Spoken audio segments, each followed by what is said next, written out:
বিসমিল্লাহির রহমানির রহিম। আসসালামু আলাইকুম। প্রিয় দর্শক শ্রোতা ভাই ও বোনেরা, আপনারা যেখান থেকে আমার এই ভিডিওটি দেখছেন সবাইকে আমার আন্তরিক শ্রদ্ধা এবং ভালোবাসা রইল। অন্যান্য জাতি ধর্মের ভাই বোনদেরকে আমার আদাব নমস্কার জানাই। প্রিয় ভাই ও বোনেরা, বর্তমান সময়ে রাজনীতির একটি চিরন্তন সমস্যা নিয়ে আলোচনা করব। ক্ষমতার লোভ, মিথ্যা প্রচারণা এবং জনগণকে বিভ্রান্ত করার এই প্রবণতা শুধু আমাদের দেশে নয়, সারা বিশ্বেই দেখা যায়। কিন্তু প্রশ্ন হলো, ক্ষমতার প্রতি এই লোভ আসলে কতটা ন্যায্য এবং সত্যিকারের নেতা হওয়ার যোগ্যতা কি শুধুই বড় বড় কথা বলা? ক্ষমতার লোভ নেতাদের মুখোশ। অনেক নেতা আছেন যারা নিজেদের জনগণের সামনে বড় নেতা হিসেবে উপস্থাপন করতে চান। তারা দাবি করেন, আমার মধ্যে নৈতিকতা আছে, ধর্মীয় জ্ঞান আছে, তাই আমি সবচেয়ে যোগ্য নেতা। কিছু মোল্লা আলেম বা মৌলভী সরাসরি বলেন, শেখ হাসিনা বা খালেদা জিয়ার চেয়ে আমি বড় নেতা, কারণ আমার কাছে ধর্মের শিক্ষা আছে। কিন্তু বাস্তবতা কি? জনগণ এই কথাগুলো আর সহজে বিশ্বাস করে না।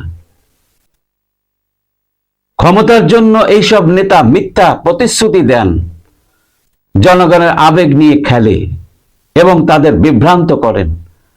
রাজনীতির প্রকৃত চরিত্র ও ষড়যন্ত্র। ক্ষমতা দখল করার জন্য কিছু নেতা কোনো ধরনের ষড়যন্ত্র থেকে পিছপা হয় না। তারা কখনো মিথ্যা অভিযোগ তোলে, কখনো গুজব ছড়ায়, এমনকি জনগণের সম্পদ ধ্বংস করে, গাড়ি ভাঙচুর করে এবং মানুষের ঘরবাড়ি আগুন দিয়ে পুড়িয়ে দেয়। এই নেতাদের কাছে একটি কথা খুবই গুরুত্বপূর্ণ, যে কোনো উপায়ে ক্ষমতা চাই, এর জন্য যদি মানুষ খুন করতে হয় তারা দ্বিধা করে না। তারা জনগণের সামনে নিজেদেরকে দেশের রক্ষক হিসাবে তুলে ধরে, কিন্তু ক্ষমতায় গেলে তাদের চরিত্র একদম পাল্টে যায়। তখন তারা শুধু নিজেদের স্বার্থ দেখে, দেশের স্বার্থ দেখে না। বঙ্গবন্ধুর কন্যার উদাহরণ। এখানে একটি গুরুত্বপূর্ণ তুলনা আসে। বঙ্গবন্ধুর কন্যা জননেত্রী শেখ হাসিনা দেশের কল্যাণে কাজ করেছেন এবং করে যাচ্ছেন। তিনি ক্ষমতায় থেকেও তার চরিত্র পরিবর্তন করেননি। তার প্রতিটি কাজ দেশের জনগণের কল্যাণে নিবেদিত। এদিকে যারা শুধু ক্ষমতার লোভে কাজ করে, তাদের প্রকৃত উদ্দেশ্য জনগণের সামনে ধরা পড়ে। জনগণ এখন বোঝে কে প্রকৃত নেতা এবং কে মিথ্যার নাটক করে। এখন জনগণের দায়িত্ব হলো এই মিথ্যা প্রচারণা এবং ষড়যন্ত্রগুলোকে চিহ্নিত করা। জনগণকে বুঝতে হবে প্রকৃত নেতা কে এবং কে শুধু ক্ষমতার জন্য রাজনীতিতে প্রবেশ করে। একটি উন্নত দেশ গড়ার জন্য জনগণের সচেতনতা অত্যন্ত গুরুত্বপূর্ণ, আর সেই সচেতনতা আসে সত্যিকার তথ্য এবং বোঝাপড়া থেকে। বন্ধুরা, রাজনীতি হলো দেশের উন্নয়নের একটি মাধ্যম। এটি কোনো ব্যক্তি বা গোষ্ঠীর ক্ষমতা দখলের হাতিয়ার হাত।